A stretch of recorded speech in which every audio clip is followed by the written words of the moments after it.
This morning, the FBI and other law enforcement agencies are investigating this week's deadly terror attack in New York City.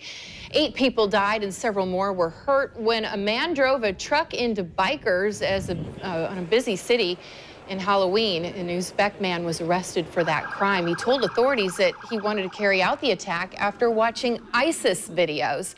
Now, this is the most recent of several incidents in which a terrorist used a truck as a weapon, and that has raised some serious concerns. Joining us now is Ellen Glasser, a criminology professor at the University of North Florida and a former member of the FBI. Good morning to you. Good morning. You truly are an expert in this area. Tell us what you did here locally. Well, after 9/11, our office here in Jacksonville formed a joint terrorism task force, and I was asked to lead that task force and did so for a number of years before I retired and became a professor at UNF. And that was probably before we started seeing trucks being used as weapons. Was there any discussion about that at the Bureau? Well, actually, trucks and vehicles have been used for decades as weapons for terrorists. It goes back to 1995 with the Oklahoma City bombing. In fact, that bombing is what prompted us to harden up federal facilities with these barricades that you now see in front of buildings. So vehicles have always been a weapon of choice, but now we're seeing this more and more with the ISIS threat.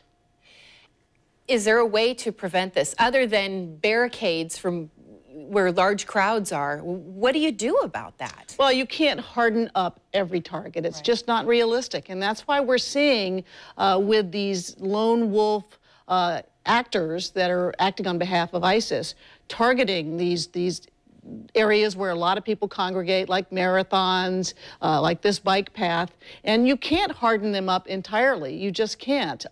You have to be very vigilant, and you have to make sure that if someone starts to be acting out, that citizens report that activity so that law enforcement and the FBI can respond. As an investigator, where do you start? Do you go to places that rent cars, or, you know, in this last case, it was a Home Depot truck? I mean, where do you start? Well, here's the thing. The perpetrator for this crime, Cyrulo Saipov, he actually had studied what was in an ISIS magazine, and he almost followed that recipe to the letter. He went out and he rented a truck because trucks are not suspicious.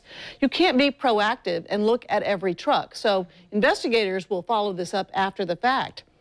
Really, the key is developing intelligence and information so you can identify the person himself, because you can't look for every truck. It's very easy to get a truck. They're not suspicious. He just wouldn't have been on the radar in terms of driving a truck. And here in Jacksonville, I mean, we're a big enough city that we draw big crowds to events. I mean, people at home watching right now thinking, well, what on earth can I do to help prevent this? Well, you hear this, this phrase, see something, say something, and it is very important. I'm somewhat concerned that people become sort of numb to that, but it is so important, especially when you see changes in people's behavior.